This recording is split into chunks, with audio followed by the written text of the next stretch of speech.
সেরকম সে কাজটি করো কিছু দ্রব্যাদি নিয়ে আসে এবং সেই কাগজপত্র দেখিয়ে নিজেরা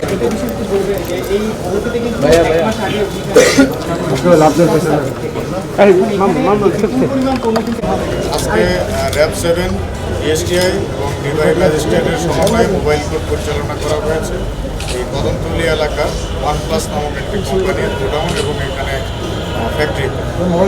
এখানে আমরা যে ব্যত্যয়গুলো পেয়েছি, প্রথম ব্যত্যয় হচ্ছে তাদের এই ফ্যাক্টরিতে যে মালামাল উৎপাদন করা হচ্ছে বৈদ্যুতিক সরঞ্জামাদি, এগুলোর বিএসটিআইয়ের অনুমোদন নেই। অনুমোদন না থাকার কারণে বিএসটিআই অনুমোদনের সাথে রাজস্ব সম্পৃক্ত, সরকারি রাজস্বও তারা সঠিকভাবে দিচ্ছে না যে পরিমাণ উৎপাদন করছে সেটা। আর আরেকটি অপরাধ হচ্ছে এই যে দ্রব্যাদি তারা তৈরি করছে এগুলোর কোনো মান পরীক্ষার জন্য যন্ত্রপাতি তাদের কাছে নেই, কিংবা তারা সরকারি কোনো অনুমোদিত প্রতিষ্ঠান থেকে মান নিয়ন্ত্রণও করে, যার ফলে এখানে বোঝা যাচ্ছে না যে এই দ্রব্যগুলোর কি মান সঠিক আছে কিনা এবং ব্যবহারের জন্য এটা নিরাপদ কিনা।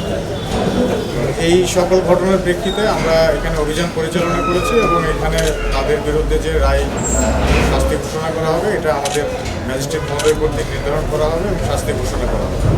তবে আমি সাধারণ জনগণের জন্য যেটা বলবো যে বৈদ্যুতিক সরঞ্জামাদি ব্যবহারের ক্ষেত্রে আমাদেরকে সতর্ক থাকতে হবে এবং আমাদের দেশে প্রতি বছর হাজার হাজার বৈদ্যুতিক দুর্ঘটনা ঘটছে এবং শত শত প্রাণহানি হচ্ছে।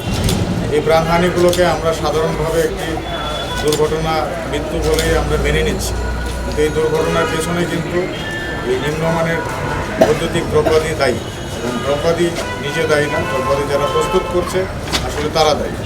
সাধারণ জনগণকে অনুরোধ করব যে বড় ধরনের কোনো দুর্ঘটনা ঘটলে অবশ্যই এই সরঞ্জামাদি যেখান থেকে এনেছেন সেই কর্তৃপক্ষ সহ তাদেরকেও দায়ী করে মামলা করবে।